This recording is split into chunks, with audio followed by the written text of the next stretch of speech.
Olá, queridos, tudo bem? Vamos para o nosso último vídeo de hoje, dessa quinta-feira, 8 de outubro de 2020, e nós vamos encerrar com história, tá bom? Em história, nós já abrimos o capítulo, né? Capítulo 6, nós estamos falando de uma mistura chamada Brasil. Se é uma mistura, nós agora vamos ver as heranças que 3 povos que já são conhecidos nossos deixou para a nossa herança cultural. E agora nós vamos falar, então, das heranças culturais indígenas, tá? Mais pra frente falaremos dos portugueses e depois dos africanos. Já são povos que têm um carinho por nós e que nós já sabemos que nós temos um carinho por eles, né? Pela contribuição que eles deixaram para a nossa formação cultural e que nós já sabemos alguns aspectos, mas agora a gente vai aprofundar um pouquinho mais nessas heranças culturais. E agora, agora é a vez dos indígenas. Então, lá na página 33, a gente começa lá. As heranças culturais indígenas. Se antes era comum pensar que os primeiros habitantes do Brasil foram os portugueses em 1500, hoje já conseguimos compreender que essa visão exclui os indígenas, que já ocupavam esse território. Então, a gente já sabe que é errado falar que eles descobriram o Brasil. Não. Aqui já era habitado pelos indígenas.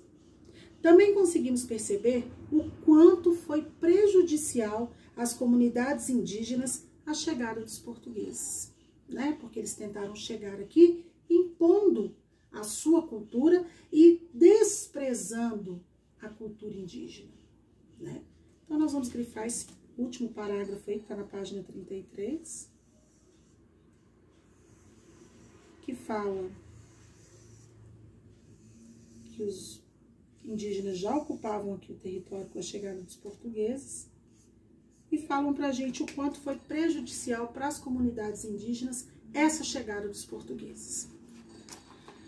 Na página 34, e olha para vocês verem, gente, eu sempre chamo atenção para as ilustrações, né? Olha que detalhe, que lindo. Eu já imagino um turbante para colocar no cabelo, assim, com essa estampa. Não ia ficar lindo, maravilhoso? Eu acho. Então, olha lá, na página 34, fala pra gente o seguinte. Os indígenas são personagens centrais da história do Brasil. Organizam-se socialmente de forma admirável e possuem o domínio da natureza e da arte de curar. Então, nós vamos grifar esse parágrafo que está lá no alto da página 34, porque aqui fala da forma admirável que eles se organizaram em sociedade e, ao mesmo tempo, da sua arte de curar. Nós temos aqui a primeira imagem que mostra que é uma assembleia de todas as etnias Yanomamis, em Barcelos, no Amazonas, tá? Afinal, o que hoje é parte de nossa cultura, graças ao contato com os indígenas? O que nós usufruímos, falamos, comemos, que veio de origem indígena? Então, olha lá. Muito da nossa alimentação vem dos indígenas, que buscavam na natureza sua comida. Mandioca, milho, peixes, animais de caça, frutas silvestres, palmito, castanhas, estão entre os exemplos de alimentos consumidos pelos indígenas e que são muito comuns em nosso cotidiano. São alimentos básicos, até mesmo em suas variações, como farinhas, óleos, bolos e etc. Quem nunca viu um creme de açaí ou tomou um guaraná? Nesse calor, hein, gente? As duas pedidas são maravilhosas, né? Esses frutos são utilizados originalmente pelos povos indígenas. Aqui nós temos abaixo mais uma imagem do índio Iaulapiti, da aldeia Tuatuari, filmando o queruape. Então, lembra que eu deixei uma pergunta na prova falando que o índio, ele estava se modernizando, ele estava se apropriando de outras culturas, de outros conhecimentos, mas nem por isso ele estava deixando de ser menos índio? Pois é. Então, aqui, ó, nós vamos grifar do muito até indígenas, porque tá falando pra gente na questão da nossa alimentação, né? A mandioca, o milho, o peixe, os animais de caça, as frutas silvestres, né? Fala também da castanha, fala da farinha, de alguns óleos, né? E fala do açaí e do guaraná. Na página 35, nós temos aqui a imagem desses dois frutos. Olha aqui, ó, o guaraná, ele parece um olho, né, gente? Olha. E aqui o açaí, tá? Açaí e guaraná são frutas consumidas por muitos brasileiros, e é verdade. Você sabia que até a forma como curamos algumas doenças ou mal-estares também foi transmitida pelos indígenas? Esses povos têm um amplo conhecimento sobre as ervas, que são consideradas medicinais. Por exemplo, o uso do boldo como digestivo, quando a gente está com dor no estômago, né? Assim, comeu alguma coisa que não está fazendo bem, toma um chá de boldo. Ou da romã, como um anti-inflamatório, ele é ótima, né? Ela funciona, ela age na inflamação, principalmente de garganta, né? Ou mesmo da semente de mostarda, que é para curar dor de cabeça. São heranças dos povos indígenas. Quem tinha esse conhecimento das ervas que curavam era o pajé. O pajé era o curandeiro ali da tribo. Ele sabia quais as ervas indicadas para aquele mal-estar que você estava sentindo. Então, nós vamos grifar aqui de esses povos, depois do ponto de interrogação, até indígenas. Tá? Que fala aqui do amplo conhecimento medicinal que esse povo indígena desenvolveu. E até hoje isso aí tá de herança pra gente. Na casa da minha mãe, por exemplo, tem um pé de boldo. Na casa da minha avó tinha um pé de romã, depois ela teve que cortar, mas tinha até um pouco tempo atrás.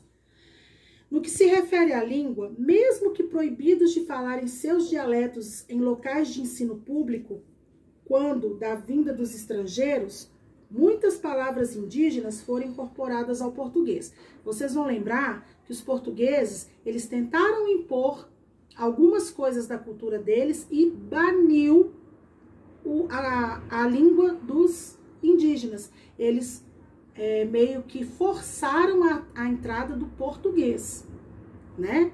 Então, hoje nós falamos a língua portuguesa, mas foi por causa de uma imposição dos portugueses, que não quiseram nem saber do dialeto indígena. E eles eram proibidos de falar o seu dialeto em público.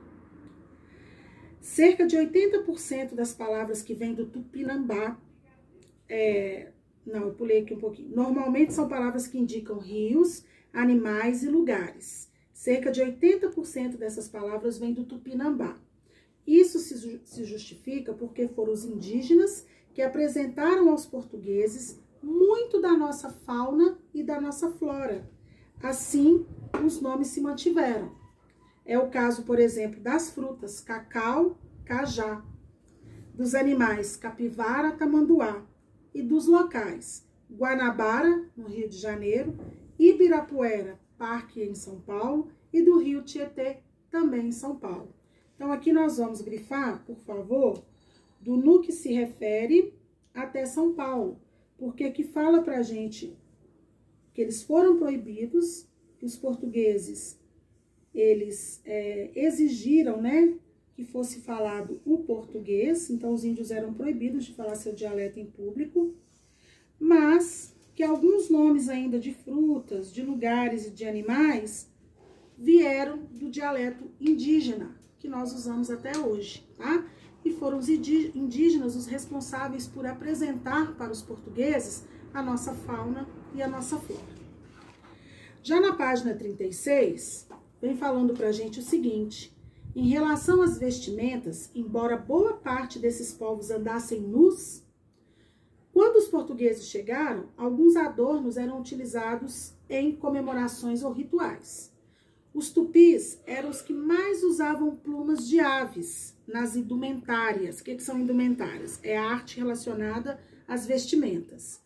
E nos acessórios, né? Então, eles gostavam muito de usar nas roupas, plumas e nos acessórios, como brincos, pulseiras, colares, máscaras e enfeites de cabelo. Certamente você já deve ter observado, junto com essas plumas, miçangas e sementes, enfeitando desfiles de moda e em estampas. Já vimos muito, né? Tem época que tem moda que é aquele tanto de miçanguinha assim na roupa. Isso já era um costume do povo indígena, né? De se enfeitar. Apesar deles andarem nus, mas nos seus rituais e nas suas comemorações, eles gostavam de enfeitar o corpo, tá? E aí o que eles usavam? Penas, né? Plumas de aves, usavam muitas tintas, usavam muitas miçangas, né? Para fazer os seus colares, os seus brincos, suas pulseiras. No campo musical, flautas, chocalhos e alguns tipos de trombetas foram incorporados à nossa música popular mais tardiamente. A música primitiva produzida pelos indígenas foi praticamente eliminada quando os jesuítas chegaram ao Brasil, pois eles tentaram impor a cultura europeizada aos povos nativos. A gente já viu também no volume 1 que os portugueses, além de desprezar a língua dos índios, eles também desprezaram a sua religião. Olha que absurdo.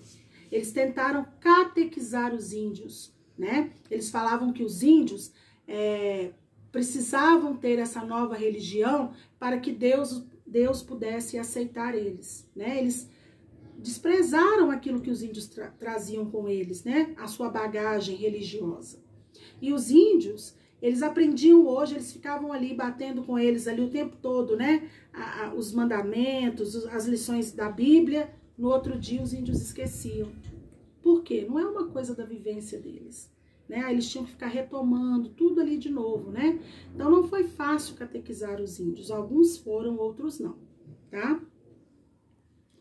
Alguns pesquisadores chamam a atenção para o fato de que a música para essas comunidades está ligada a uma função social.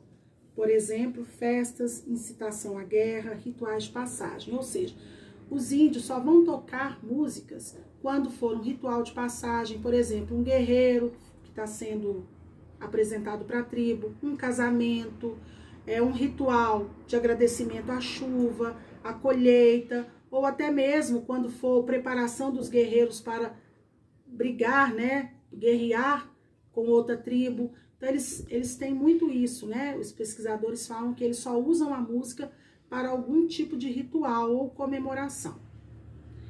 Então aqui mostra pra gente, olha, instrumentos musicais, a plumagem decorativa, colares de miçangas e pinturas corporais são de origem indígena, mas foram incorporados pelos demais brasileiros. Aqui eu quero que vocês grifem para mim de em relação até estampas, tá? Que é o primeiro parágrafo todo da página 36, que fala pra gente de como eles gostavam de se enfeitar.